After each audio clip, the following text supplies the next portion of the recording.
Thank you for the acknowledgement. Let's move on to the some of the other data sources that you can have. How do you generate data? Because the hospital is a hub of data. So, be it internal sources of data, we have seen streams of data flowing.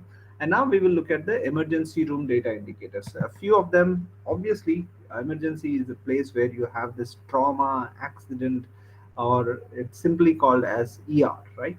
And there you also get a lot of casualties, and it's an important area because sometimes you need to uh, equip well with the facilities here. Especially the emergency medicine itself is an acute care for the patient.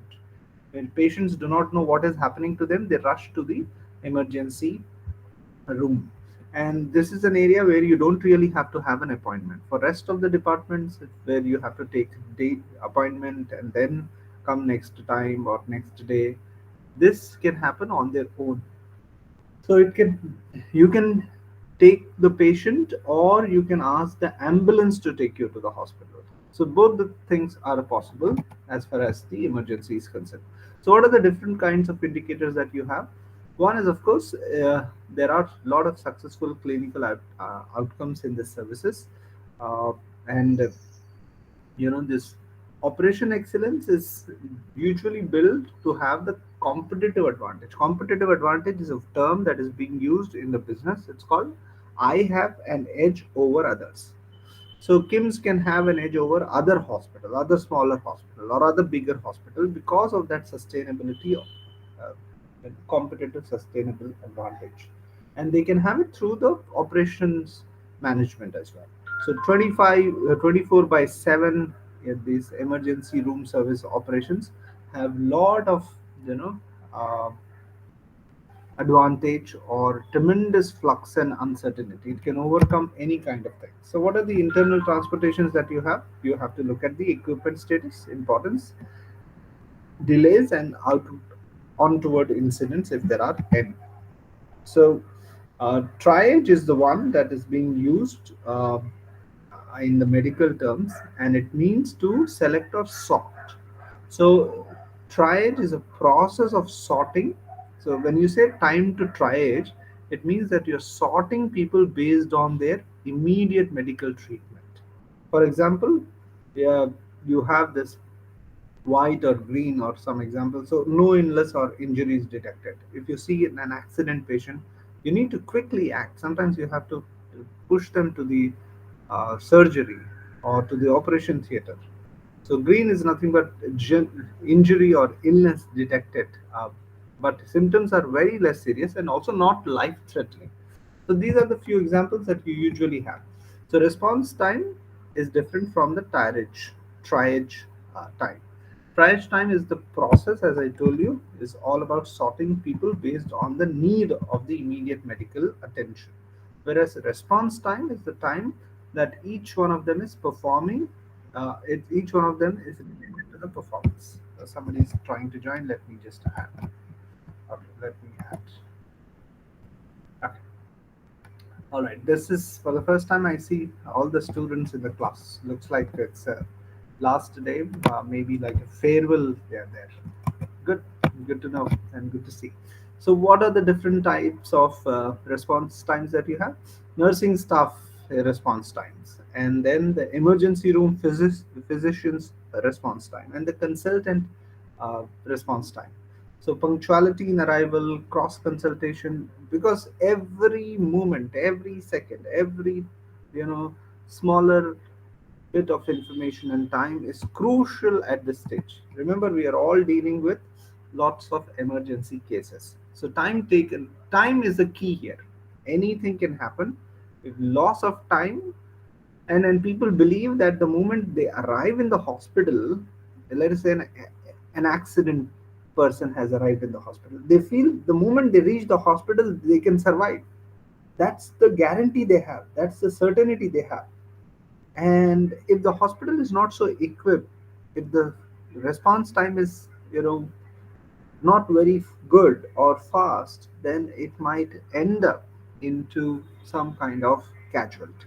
So the time taken from the sample collection until the report arrives in the hospital, that is called the laboratory time, isn't it? And the time taken from the time the patient is scanned, the X-ray, CT scan, MRI, all that is going to be part of this radiology.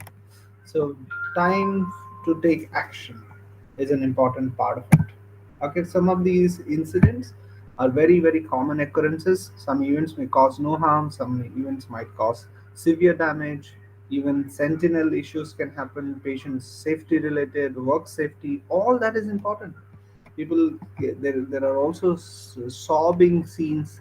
Hundreds of patients and their attendants can come along with them, and suddenly they pressurize uh, each one of them at the facilities.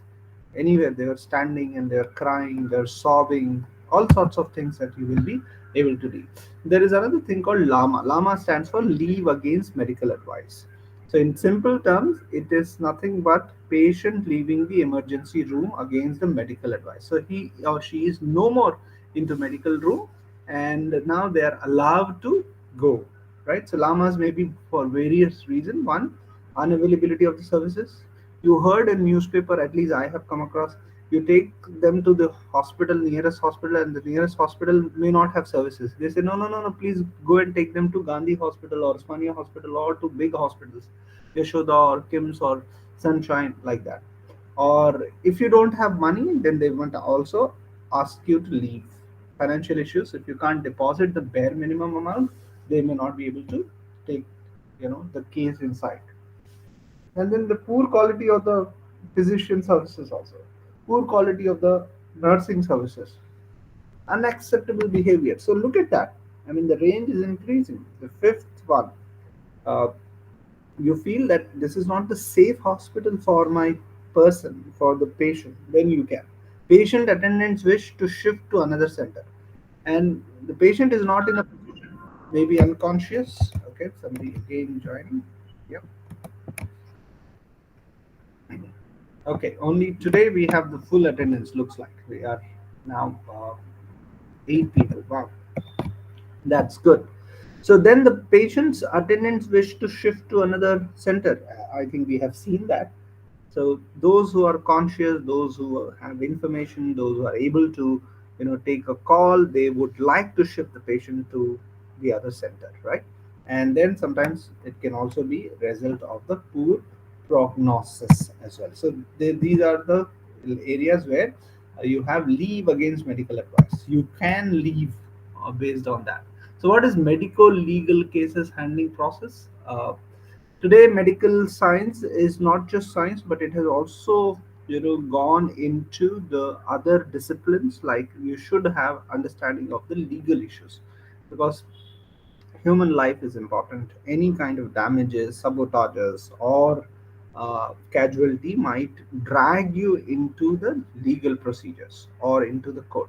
So, medical legal cases are the cases where you will have like injury, ailment, in which the investigations will be done by the law enforcing agencies, and it is the responsibility to fix the causes. So no hospital would like to you know join any of them. So that is why the medical legal cases are important. So you have to make a record. That's why you have medical records. You have all kinds of data sources, reliable and so on. Broad debt is a term that is being used. How do you handle this? Is the term that is also written in the death certificate. Even before the patient came to the hospital, the patient has not died in the hospital. The patient was either died in the house or on the road or on the way. Broad dead, isn't it? BD. So broad dead or dead on arrival, also dead in the field. That indicate that the patient was found to be already clinically dead even before they arrived to the medical assistance. So often these kinds and forms of respondents are seen in the emergency medical, like technicians, paramedics, firefighters, or police. They are the ones who will be accompanying. So what is the duration and stay, and also the delays in shifting? So I told you time is always running away. Time is like a tickling clock. So ER is the most and one of the most busiest areas in the hospital with constant flow of patients. I think you must have seen it, and nobody wants to be around that because one after the other ambulance comes in, especially when it happens to be an accident or a big accident like train tragedies or aeroplane tragedies. We have seen, scores of patients coming, ambulances coming. There is hue and cry. So no patient is kept in the ER for a longer period. It's a temporary arrangement. It's not for a longer period. So once the consultant makes the decision to admit the patient, then the patient will be shifted to the appropriate department or area in the hospital as soon as possible, because the kind of treatment you needed will happen there. But in the emergency room, in the emergency ward, whatever you wanted to do it, you will do it, and they are not going to be there forever, not for a longer period. That you have to understand. So, what kind of facilities and equipment that are needed? So, the design and quality of the facilities, and the quality in terms of functionality. So, both quality and quantity are the indicators of the par excellence of emergency room. So they are supposed to be maintained healthcare facilities with appropriate signages, and they should be able to function properly. So that's why. Are there any breakdowns? Are there any outages of the power, electricity, breaking down of the equipment? All that has to be checked. That's why ISO 9001, all those certifications are also important. Are you maintaining the standard operating procedures or not? Look at the manpower factor. What is manpower staffing? If you look at doctors, physicians, registrars, DMOs, consultants, nursing staff, diagnostic services, maintenance staff, housekeeping staff, other allied and supportive staff, all of them, all the other services like treatment, diagnostic, medicine, food, beverages. Look at, we may feel that they are all happening on their own. No, they're not happening. How many different kinds of people are there? Look at, this is a laundry list of the manpower staffing. May not be exhaustive list, but has, lot of care about it. Treatment, diagnostics, medicine, food, beverages, patient attending the ER for medical care, all that is part of the staffing. Like, you all have them. What about the structure? Who has to report whom if something goes wrong? Is there a is there a hierarchy? Is there an order? Or is it left to the management? What about, constant training and education? What about gaining the skills and knowledge, and most importantly the effectiveness of applying this knowledge and skills?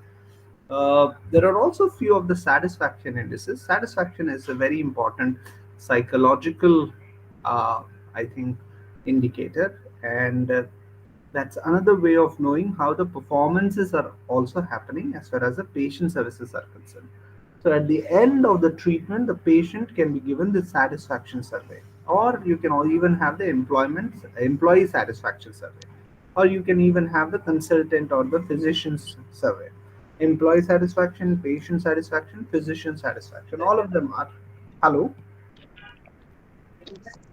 yeah. Anybody would like to say anything? I hear somebody wanted.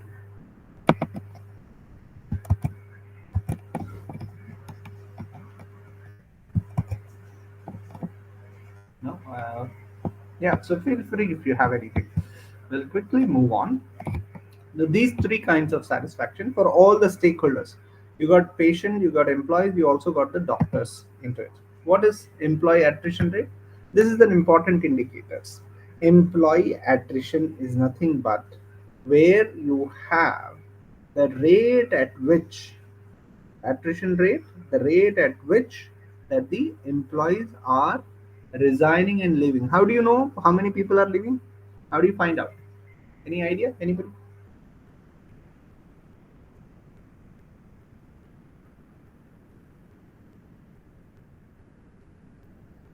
Hello. How do we find out employee attrition rate?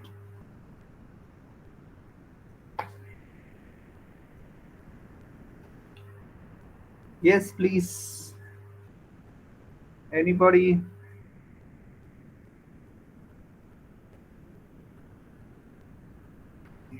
How do we know how many people? It is based on the people who have put down the papers. How many people are leaving, and then you can also calculate. Intention to leave is one.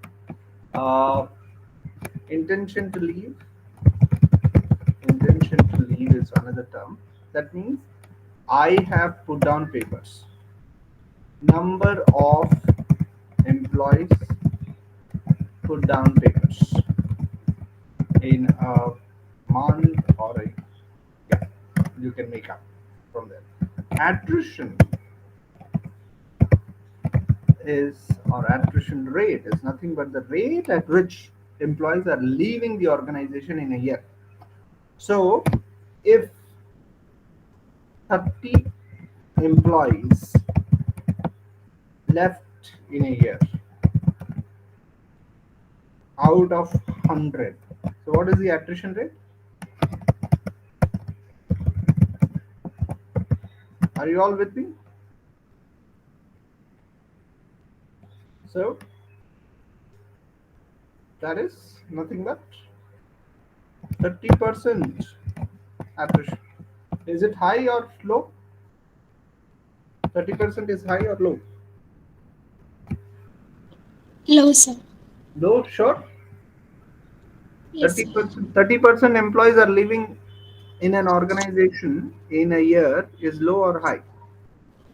And you say low, and why? Can- Like, look at nursing. So I went to one hospital a year ago to check my father, and after a year, all the staff members are changed, including the doctors. So the attrition in that hospital is high. The industry rate could be 10%, and if your hospital is going 30%, it's a serious concern. You don't want, because there is a loss of training also, no? You have lost a lot of money on their training, education, knowledge, skills, and again you have to bring new persons, you have to train, teach. So that's going to be problem. Let's move on. Okay, that's the one that we are talking about. So innovative processes are going to be part of the industry today, and there are new structures, new implementation, new processes. Are you implementing innovations can happen not just in terms of operations, but it can also happen in terms of business development. That's why we keep changing from time to time. Time to time, innovations are need of the hour. Hospitals 10 years ago and hospitals now, you can see a lot of innovations. The way that they take care of the patients, their data, their entry, exit, how smooth the process is, how are they able to handle. Gone are the days when insurance companies use you have to go and get the reimbursement. Today it's almost cashless, and you have a network of hospitals. That is part of the innovation also. So overall, innovation is needed. Some of the clinical indicators in the emergency room, there are very very specific health outcomes indicators in terms of the structures and processes. So please, uh, be aware that it can also be about the pain assessments and management, CPRs, revisit, time taken to record, ECG, door to needle time, and door to balloon time. These are very specific time period. Look at in each one of the points, time is a crucial thing. Can you find out that there is almost time in everywhere, almost all there, except the first and the second. The rest of them have time. So time for CT scan in acute stroke patients, so that makes a huge difference. Provisional versus final diagnosis, all those things, isn't it? What about the footfall trend analysis? How many people are coming every day to your emergency ward, emergency department, emergency medicine, emergency room? So the number of patients attending the emergency for medical services. So it is an indirect indicator of the revenue and performance also.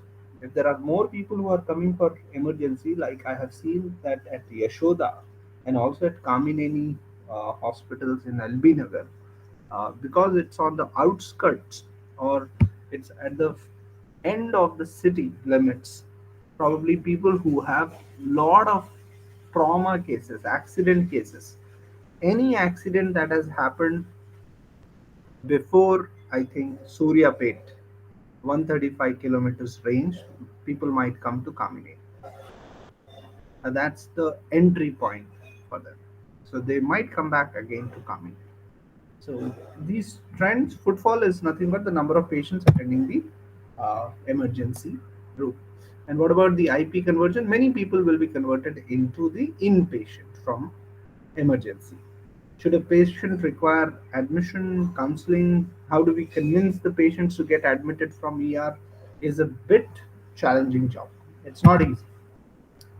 So trauma cases and trend analysis. So the footfall per day is very important. But if you look at the trauma cases, the number of accidents that you have, number of injuries that you get, based on the historical data, you can think about the future data as well.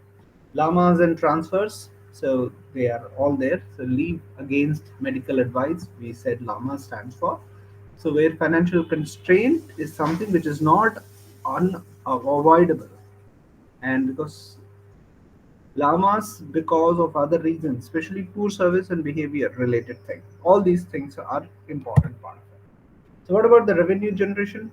So revenue generation is important because that's how hospitals survive. So both through trauma cases by means of non-trauma cases, these are the two parameters through which you can understand and ascertain the financial health of any healthcare institution. Discounts in the ER. What about the discounts? Do you give discounts in some cases? Yes, sometimes patients, if they have already dead or they have severely injured, probably you would like to give some discounts during the discharge, during the transfer, all in all those cases. And how about the performance evaluation? For the purpose of the objective evaluation, ER data may be divided into structure, process, outcome. Structure is important. Process, of course, how do you improvise it? And then people are interested only in the outcome indicators. Patients are interested in the outcome. They are not interested how do you do that. So that's why it's important to look into all the three: structure, process, and outcome. Now let us look at the operations room data indicators. Quickly, operation room is a specially or specifically or specialized equipment or equipped room where surgical procedures are performed under aseptic, aseptic condition. That means under very severe conditions, or it is also seen as operation theater, OT as we call it. And so because they used to be non-sterile, tired theater or amphitheater in which students and others can also watch while the surgeons are performing the operations or the surgeries. So operation room, hybrid operation room, integrated operation room, and digital operation room. You can now get that feeling of operation or operating room, how they are there, right? And hybrid is a case where you also have X-ray, computer, tomography, all of that. Everything is there. Integrated is basically about the environment as well. How did you integrate the patient information, audio, visual, surgical lights, room, this, everything, right? And then now we have come to the digitalized setup. It's not just about the patient information, but also using the different kinds of uh, software sources to get the whole control of it. So software will enrich the medical data. So these are the few operations related, indicators that you have, or different kinds of rooms that you have. So operation excellence related indicators are plenty, and they are also complex, but they are interested to consider them.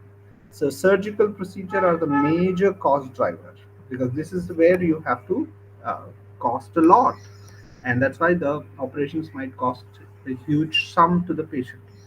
So remember, the data analytics in HR is all about reducing the cost and providing more facilities to the patient. That's the core of it. How do you handle the internal transportation when you're taking them to the operation room or operation ward or operation theater? So you have to make sure that you have equipment status, importance, delays, and other things into consideration.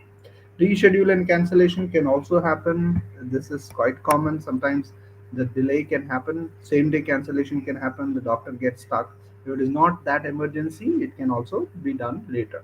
So only cancellation on the day of surgery, cancellation after 12 p.m., and only elective surgeries are cancelled, or sometimes all the surgeries. are actually cancelled or postponed to the other dates. Waiting time for the surgeons is the length of the time spent by surgeons waiting prior to the start of their scheduled surgeries. Why this time is important? Why is this time important? You must have heard of, some doctors have done their 5 hour surgery, 7 hour surgery. They were there in this operation theater for a long period. And before that also they must have been waiting. That period is also crucial. So the first case starts time accuracy. The first case time accuracy will measure the percentage of the cases, the first cases of the day that start on time. So when was the first case started in a day? And this is also, other cases are based on the first cases. It also helps into the scheduling of the cases. You may have some average times, you may have some approximate time, but the first case might help you. What about the add-ons?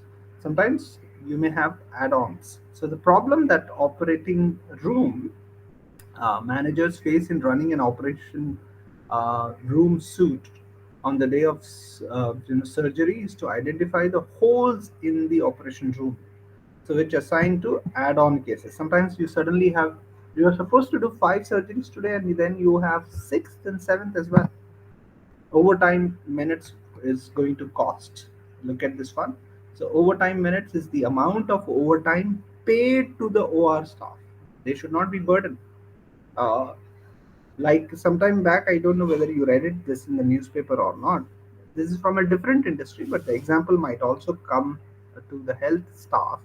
Like most of the pilots are overworking in Indigo, they said, and the DGCA has issued a statement saying that please do not have overburden, or please do not overburden your pilots, because they were found napping, they were found sleeping on the flight, which is not a good thing. So the risk of the passengers will be on the airlines. So same way, if the operation staff are overworked and overtime minutes, you have to understand and also reward them with the pay. So there are these additional costs that you have worked, whether you have worked for 8 hours or 12 hours per day, based on that. So that's why you have lack on time starts and gaps in the schedule and so on. Some of the incidents that can happen, patient safety related and safety related, both are equally important. Facility and equipment in the OR is the cornerstone to any good operation room. So properly maintain healthcare facilities, appropriate signages, easy to function, all these are the availability and functions of the equipment. Sometimes there might be breakdown, so think about it. What about the manpower staffing? Manpower staffing, structure, training, education, all that is important. So likewise, here also you have satisfaction indices: employee, patient, and surgeon satisfaction. So innovation and clinical indicators, all of them are as equal and as important as we have seen in the other places. So overall, if you see uh, the business development related indicators, they are not just restricted to one, but there are also more, like increasing the revenues, expanding the business, increasing profitability. All this is to develop and expand the business. Okay, somebody is again trying to join. So Sabita, right? Okay, great. Not a problem. Okay, let's so making strategic decisions and all these things. So how do you utilize? The more optimum utilization, the better it is. Now sometimes you have to block the utilization also. So the percentage and the time used with the budget. Based on that, you will be able to get that. So volume will tell you. Volume is something that you always like to know. This is about the case load, number of surgeries, and how much time they have taken. So three types of volume, case minutes, and case minutes by time of the day. So case volume, case minutes by the time of the day, and overtime minutes. And the last one is important to the owners, to the proprietors, uh, to the promoters of the hospital. That is how much revenue is generated through this, surgeries and so on. So other things like contribution of the margin, mean per hour, how many cases that you have done, That is the mean median mode you remember in statistics. Same thing we are using it here. Medical supply cost per use, excess staffing stock cost, and then unplanned closure time and overtime cost. All that is. What about the performance evaluation? Performance evaluation is purely on the basis of three indicators: structure, process, outcome. All of them, these can actually help you to know about what is happening in the operation theater. Okay, so this is about it, and I'm quickly going to jump to the last aspect of our meeting today, and this is a shorter one. So let's get started with this. So the last module of your healthcare data analytics or healthcare analytics is the healthcare applications, trends, and challenges. These three terms. So healthcare analytics, trends, and challenges. Let us look at. What about the healthcare industry deals with a vast amount of information? They do. We have seen that data sources, external, internal, all that. So healthcare analytics provide insights for impactful decision making. That means, are you taking quick decision? Your purpose is to save the life of the patient, give more comfort, and also reduce the cost in both ways. The objective is to be fulfilled through the healthcare analytics. What about the benefits? You get historical data patterns, you can predict through that, and then you can provide actionable insight for the future. Prediction will help you to design the future. Im- So, what are the goals of overall healthcare analytics? Very important. One is improve clinical patient care, and then the financial, because lots of these are business establishment. We cannot remove the business angle into it. Healthcare is also about financials, unless you are into government hospital. Even in government hospital, also you would like to know how much the cost you have, borne. So improving the clinical uh, thing, and then financial, then the operational performance. These are the goals. Are you able to fulfill that? So what is the role of healthcare analytics? Reducing the healthcare cost. I told you right from the beginning, right from the first module we are saying, but this is quite tricky, when we go to the hospital the cost would go up, it doesn't come down. Is really healthcare analytics helping us to reduce the cost? We have to find out. And about the quality of the care, improving the quality of the care. So far you are giving one kind of quality, can that go to the next level, so that you don't have to go through some of these other pains? Ensuring regulatory compliance, be it insurance, be it government, be it medical council, all those on regulatory processes, all that. And then you have to predict the outbreaks and preventing the diseases. It's not just you cure or you treat the patient when they are admitted, but also to stop the outbreaks, especially in pandemics, epidemics. Uh, Imagine that during the monsoon you suddenly have outbreak of the vector-borne diseases or malarial diseases, and tons of people are admitted into it. It's really going to tell a lot about the medical conditions of that city, and also to enhance the treatment delivery method, how quickly you're able to deliver, and then facilitating the preventive care. That's what it is. What is the data driven decision making? Decision, you're going to take a lot of decision, but that decision should not come from your opinion. It should come mostly from the amounts of data. The more data that you have, and you should be able to interpret that. So those interpretation of the data can be done through enterprise platforms like ERP, or you have SAP. These are the big enterprise thing. They will be able to tell you. And implementing data governance strategies. How are you governing the data? And then promoting data literacy among the team members. How do they read out the data interpretation? Maybe visualization, maybe an Excel sheet. So you have data, but if you don't make sense out of that, it is a matter of literacy. So the data literacy is important. That's why we are doing MBA in healthcare, isn't it? If someone comes with high blood pressure, what does high blood pressure mean? How do you act? And even if you are at paramedic level, supportive staff, you should be able to provide that. Not just the doctors. Doctors do have data literacy, but some of the doctors may not have about the macro data. So you have to know about it. So as far as managers are concerned, because you are all going to become managers in the hospital, right, somewhere or the other. I know this is your last semester, you might be graduating this year and then ending up in one of those hospitals as healthcare managers. So, first and the foremost thing, you should have a good understanding about the hospital administration, and you should be able to take care of the physician scheduling, and then come to the patient satisfaction and improve them as well, so that their treatment healing process would go on. Then, time tracking. Real time tracking is crucial for many critical patients, and sometimes you can also track the staff. And if they haven't come, you have to be careful. You have to have the replacements of it. Then through the care gaps, or analyzing the care gaps, you can predict the patient's needs also. We did one or two classes on the analyzing the care gaps as well. Then coordinating with the staff and improving the patient outcome. It looks very obvious, but is it happening? It has to happen on the ground, all these things. Then what about the insurance applications? Tracking the claims, clients, their premium. You have a separate dedicated department taking care of that. And if the claims do not realize, then you may not be able to send the patient. You have to constantly in touch with them. So real-time measurement, historic visualization, adjusting the policy. Sometimes the patient might have the government policy plus their private policy. They must have paid a top-up premium also.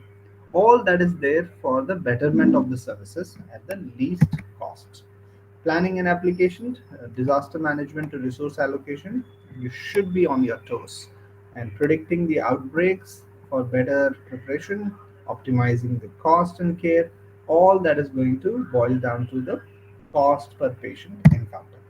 So applications in treatment, we have artificial intelligence, which can be of great help today, not just in the treatment but also in the research also.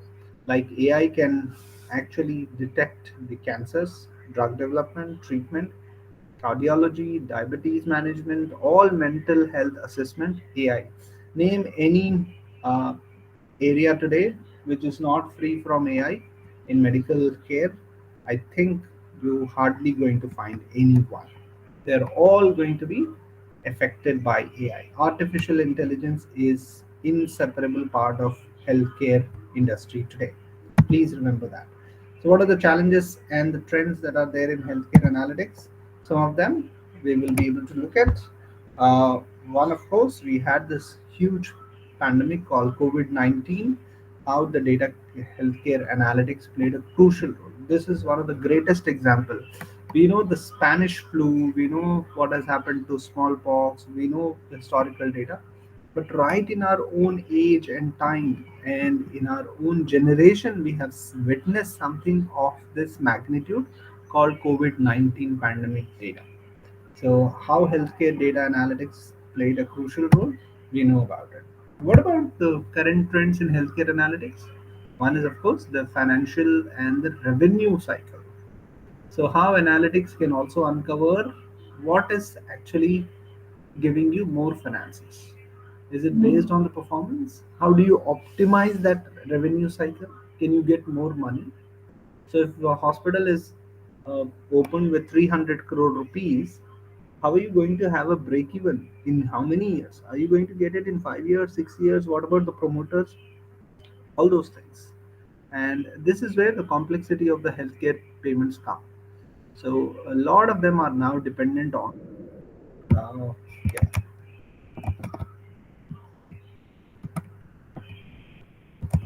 a lot of them depend on the insurance, but some of them might also give you the payments based on the cash as well. So data analytics will help you to simplify these things, financials and the revenue cycle management and so on. What are the different other healthcare management if you look at it? How to identify the population with high healthcare risk. How do we stop Indians from becoming more diabetic? More and more people, you see, every fourth person in India is a type 2 diabetic person. So this is a big important data point. and we should be able to dwell upon that. And then we should be able to provide the standards, benchmark, and performance measurement.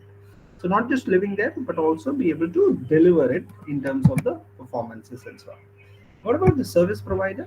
How data analytics can also highlight variations in the care and improving the clinical practice. So you are giving some care, but can that be improved? Yes, through you have. If you are given from 5 star, 1 star rating for your quality service, can that be improved to the 3 star or 3.5 or 4 star at least? That is where you have the role of the analytics in improving the service provider services. We have also seen clinical and operations in medicine. So you have lots of dashboards today on your software. You can analyze the complex data, the metadata, and then you can integrate that with the genomics, personalized medicine, and then provide the innovative solutions. Telemedicine has gained a lot of momentum where the physical meeting of the patient was not possible, only through a video call, maybe a Google Meet like this, or maybe through a Zoom call. You can highlight and provide sometimes diagnosis and also the treatment as well.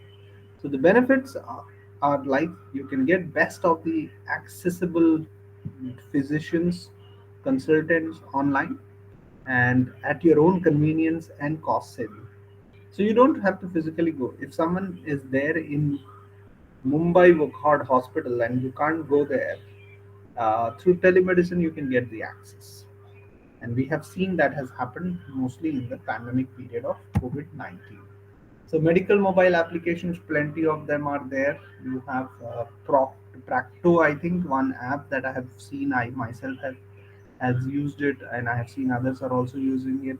There are also other mobile applications that are there. They can also help you to get the diagnostic, like Med Plus. Plenty of them have come into services. Apollo is there, and Tata 1mg. Tata has taken over 1mg, and now they also have the mobile applications. They can also give you the diagnostics and so on, and it can provide you accessibility through the mobile applications. 3D printing is another area where, such as the precision of prosthetics, personalized surgical tools. I think 3D is really, really a great potential in the generative medicine, and it can provide the personalized medicine too. 3D printing is so important that it helps you in the planning and drug development. Have you seen any 3D printing machines in your hospital? Anybody? So what about the predictive analytics in healthcare? Definitely, there is a prediction is all about the future and based on the historical data.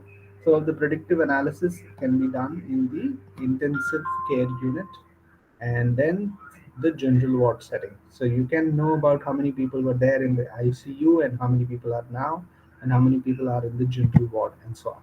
Artificial intelligence, I told you there are great advantages. We have to overcome this traditional analytics.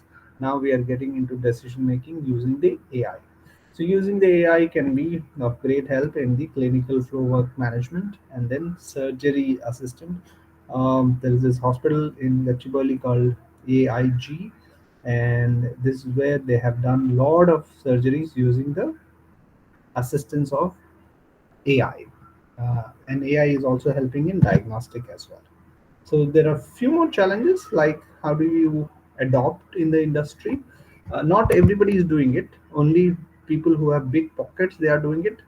So there are also issues related to the quality of the data. You may have data, but it can be spurious. What about the security? It can also be stolen if you do not have big firewalls. There was a case in the um, uh, I think in one of the newspapers few years back about Mahesh Bank. Mahesh Bank data was actually hacked by some people, and the RBI has imposed a fine on Mahesh Bank because they didn't have the data security. How dare they cannot have the data security is what RBI reprimanded them. So the data security, privacy are the issues. They are always going to be challenging, and that's why people in the hospital, especially the managements, private and public, they are all investing into protect the privacy and the security of the data. For that, you need to have good qualified people, like you're all doing MBA, rather than someone who is not have an idea. So people who have got good qualifications, qualified personnel, will be able to take care of the healthcare industry. So the final thing is healthcare analytics has revolutionized the decision making through the data and information. It has enhanced the patient care, cost efficiency, resource utilization, and also it empowers the professionals in the healthcare, because they are all going to have the data driven, not opinionated, data driven insights. There are also collaborative effects. Technology and healthcare are working together, and healthcare analytics are the one that is going to rule the roost. So these are the technological trends that you will be able to do it. This is what I have for you. So